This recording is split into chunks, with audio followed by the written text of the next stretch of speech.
Welcome to Heavenbreaker System, Chapter 4, The Sky Market, Part 3. Barrier, Han said, approving. Partial, she said.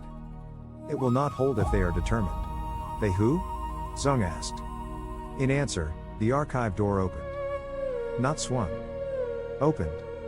The wood and bronze of the door simply flowed apart in a clean, vertical line, like fabric parting in water.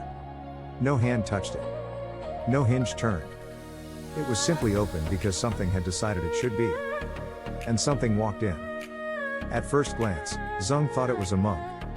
Robes. Bare feet. Hands folded neatly in sleeves. Even the patient, slightly bowed posture of a man who'd spent his life serving in order. Then he saw the face. There wasn't one. The head wasn't blank. It wasn't a mask.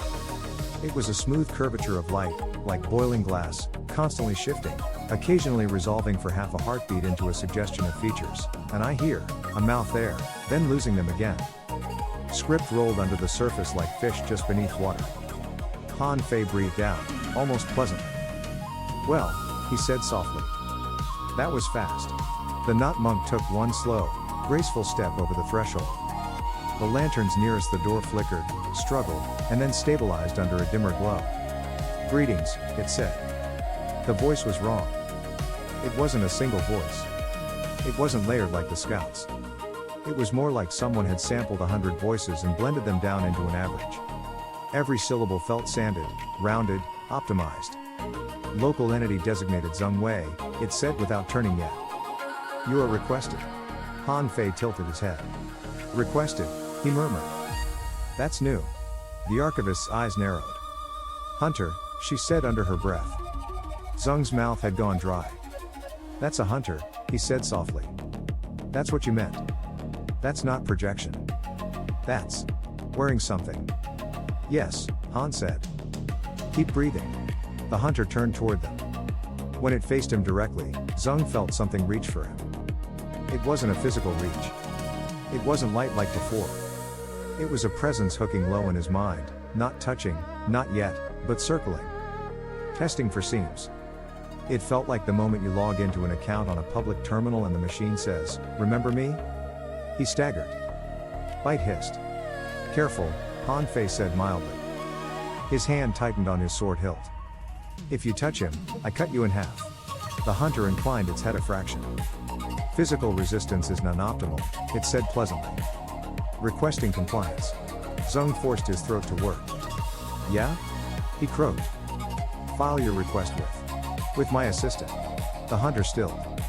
The light across its face pattern shifted. Assistant. Yeah, Zeng said, and pointed at Han Fei. Him. Han blinked. Then slowly, a grin broke across his face. Oh, I like you, Han said. The hunter did not turn. Zeng Wei, it said. This region has been flagged for rollback. Immediate intervention is recommended for preservation of local stability assets. Zeng felt a cold jolt. Preservation of, wait, are you telling me you're here to save the village? The hunter paused. Local settlement Tianling village has been marked non-critical. Collateral loss acceptable within rollback parameters. Zeng's jaw clenched. Say that again. There is no need, it said. You heard. Han made a quiet sound that might have been disgust. Polite deaf, he said. That's the patch for you. Bite bristled so hard he looked twice his size. Zeng stepped forward without meaning to, anger pushing him faster than caution. The hunter reacted instantly. The pressure in Zeng's head surged, driving like a spike just behind his eyes. Not a strike, an insertion. Code sliding into him. Logic asserting itself. Requesting access, screamed 100 lines at once inside him. Requesting access, accept override, accept, his knees nearly gave. The archivist's hand snapped through the air. No. The sigils at their feet flared bright enough to bleach the shelves white. The pressure in Zeng's head broke like thin ice, leaving a shockwave ache. The hunter staggered. It shouldn't have been able to stagger. But it did. Its balance faltered, just slightly. The surface of its face shattered into raw static before reforming. Rude, Han Fei observed. He moved. Later, Zeng would try to remember exactly what Han did, and fail. It wasn't that he couldn't see. It was that Han Fei moved in a language Zeng's body didn't understand. A step, a turn, a flicker of fabric, and suddenly Han wasn't leaning on his sword, he was inside the hunter's guard, and his blade was halfway drawn. It wasn't even a clean draw. The sword whispered free only a handspan, and light spilled from the crack. Not reflected light. Emitted. The blade wasn't steel. It was woven with something, an unstable oscillation that hummed in Zeng's bones and made Bite's fur stand on end. Han Fei moved like a man who'd done this too many times to think of it as drama. The hunter tried to reorient, hands lifting, sleeves falling back to reveal wrists with no veins and no bones, just bundles of light woven tight. Han's sword completed its arc. He didn't cut the hunter's body. He cut its link. The blade traced a shallow, perfect line across the air, just in front of the hunter's chest. The air itself screamed, a thin sound, deep and wrong, like tearing through a frequency that wasn't meant for living ears. For one blinding instant, the sigils on the floor exploded with light. The hunter recoiled as if yanked. Its whole form spasmed. Light cascaded off its shoulders in chunks, like plates disintegrating. The surface of its face shattered again, this time not to static, but to darkness. For one heartbeat, under that boiling glass, Zeng saw something. Not light. Not even code. Something like a hole. Then the body stabilized, but it was shaking now, actual, visible trembling in its limbs. Han Fei slid back to the triangle of sigil light and resheathed his sword with a single, practiced motion. The whole movement had taken maybe 2 seconds. "Hi," he said lightly. "You're trespassing on archive grounds. This is your one free warning. Please remove yourself or be ejected." The hunter's head tilted at an angle that no human neck should have been able to reach. "Anomalous vessel," it said, and now its voice had lost some of that pleasant smoothness. "Your interference has been noted. You are not relevant." Ouch. Han winced theatrically. "That's hurtful." "Zeng Wei," the hunter said. Its tone flattened again, losing the almost person. "Your continued unsanctioned autonomy is destabilizing heaven integrity in the following sectors." "I don't care," Zeng snapped. It stopped. He heard the archivist inhale sharply. Bite hissed softly like a fuse. Zeng stepped forward again. His heart was slamming. His palms were slick. His knees still felt wrong from the almost intrusion. He was in no condition to stand up to this thing. He did anyway. "I don't care about your metrics," he said. "I don't care about your percentages, or your stability map, or your rollback justification. I don't care if you call it repair, restoration, blessing, reversion, cleansing, or divine will. Listen to me." The hunter said nothing. It watched him, utterly still. "You will not touch that village," Zeng said, very softly. "There is no designation village," the hunter replied. "There is only asset cluster Tianling 87. Collateral loss." "You will not," he repeated, and this time something in his voice dropped into a register he hadn't known he still had. "Touch them." The archivist's eyes widened. The sigils at his feet began to pulse in rhythm with his heartbeat. Han Fei's head turned fractionally in Zeng's direction.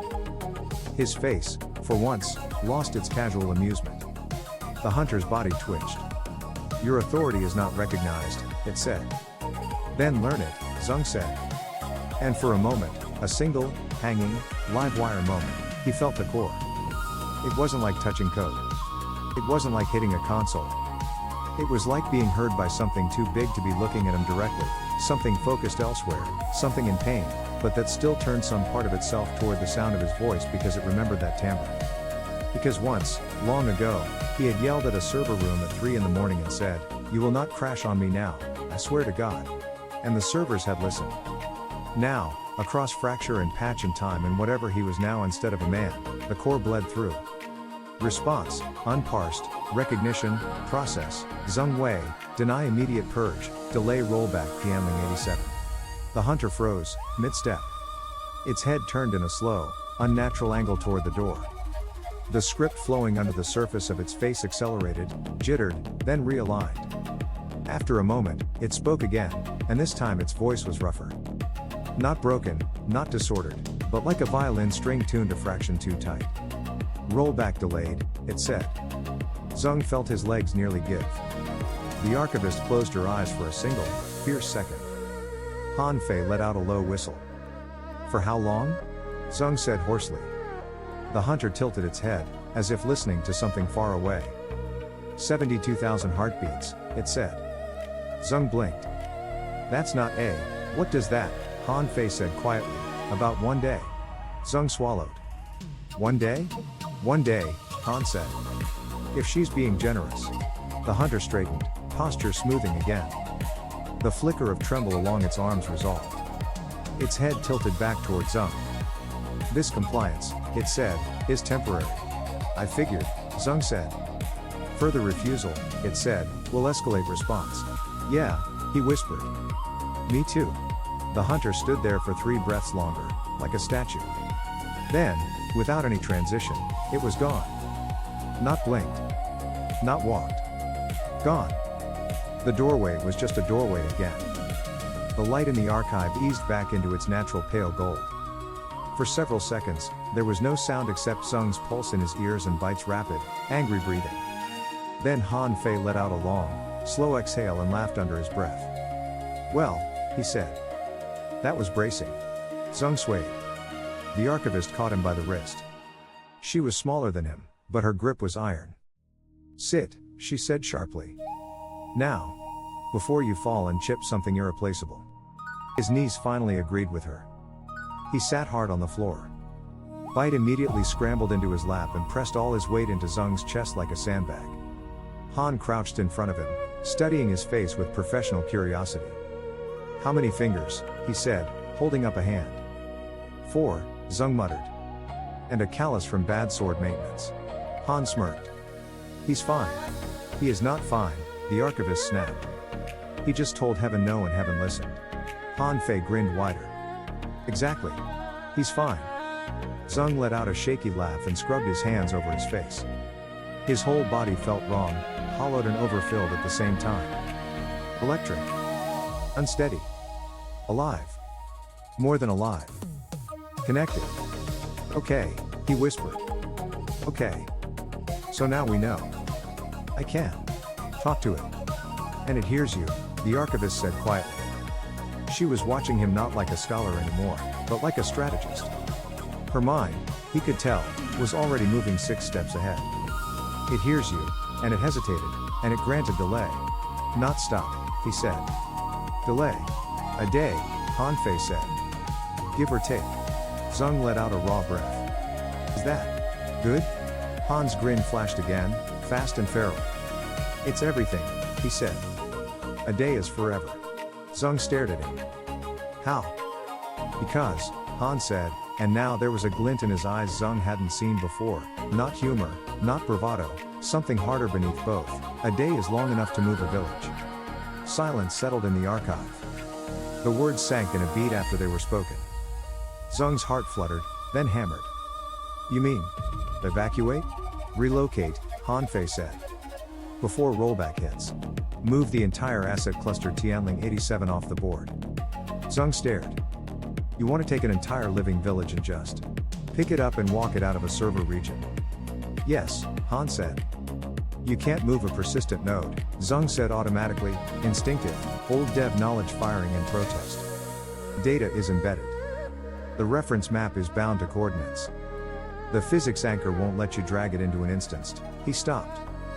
Han raised an eyebrow. Won't let you, he echoed. Zeng swallowed. His mouth had gone dry. Won't let normal users, he corrected. Han's grin widened slowly. There he is, he murmured. There's the lever. Bite made a small, determined sound like yes, finally. The archivist let out a slow breath, and for the first time since he'd met her, Zeng saw something like hope break through the composed weight in her face. We don't need you to fix Heaven, she said softly. Not yet. We don't need you to heal the core today, or teach it grief today, or end the patch today.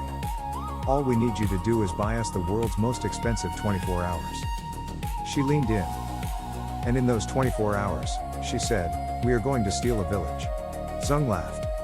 It wasn't controlled. It wasn't cool. It wasn't a defense mechanism. It was a real, helpless, stunned laugh punched out of him by something that felt like terror and awe and purpose all spiking at once. Oh, he whispered, breathless. Oh, that's so illegal. Han Fei beamed. Now you're speaking my language. The archivist nodded once, decisive. Good. Then we have agreement. Zeng forced air into his lungs. His hands were still shaking. Bite was still pressed against him like a living firewall. His chest hurt from where the hunter had tried to step into his mind. His vision still ghosted with interface flicker.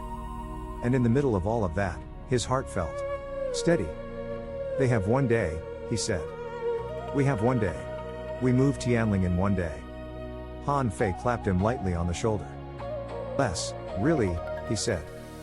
By the time we get down there, brief them, convince them you aren't a hallucination and I'm not a debt collector, and start physically tearing a village out of the ground without tearing the village. We're going to be on hour 21, 22. So no pressure, Zeng said faintly. None, Han said cheerfully. Just existence.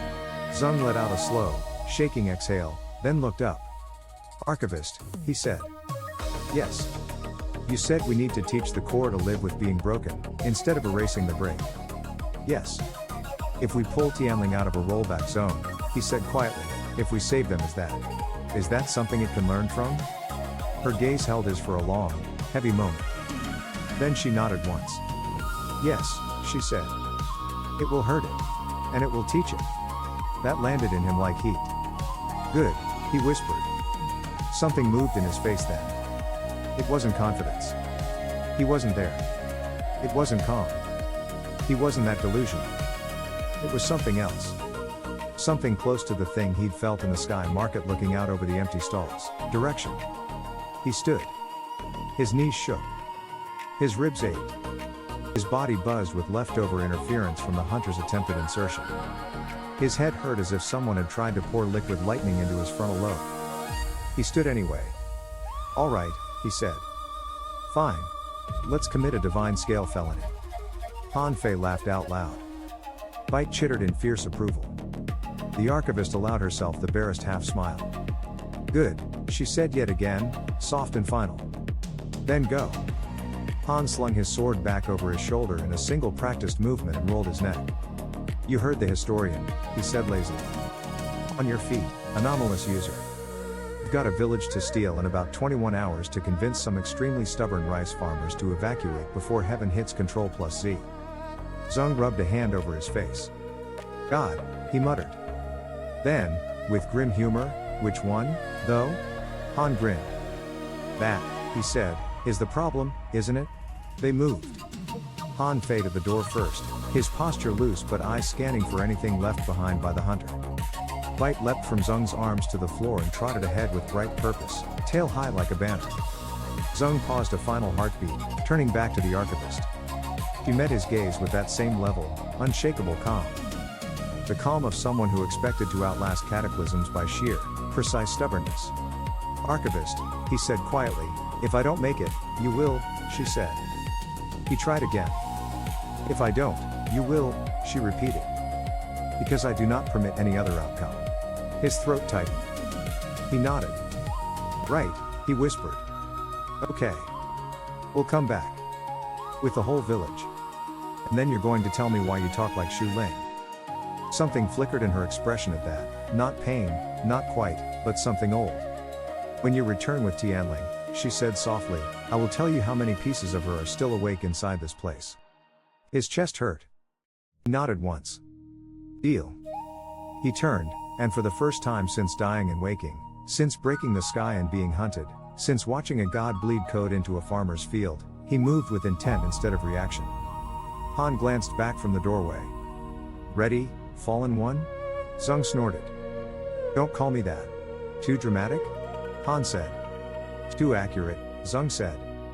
Han's smile flashed. Fair. They stepped out of the archive together, into the pale, electric wind of the sky market, where lanterns swung and broken platforms drifted in slow orbits above endless cloud. Above them, the sealed fractures in the sky pulsed once, faintly, like an eyelid twitching in a dream. Far below, in a valley of morning smoke and waking voices, Tianling village went on existing. For now. Zeng Wei set his jaw. All right, he said. Let's go steal my first village. Han Fei laughed, bright and reckless, and led the way down. Bite bounded after them, tails high, eyes bright, already certain of victory. And somewhere, in code older than memory, The core listened.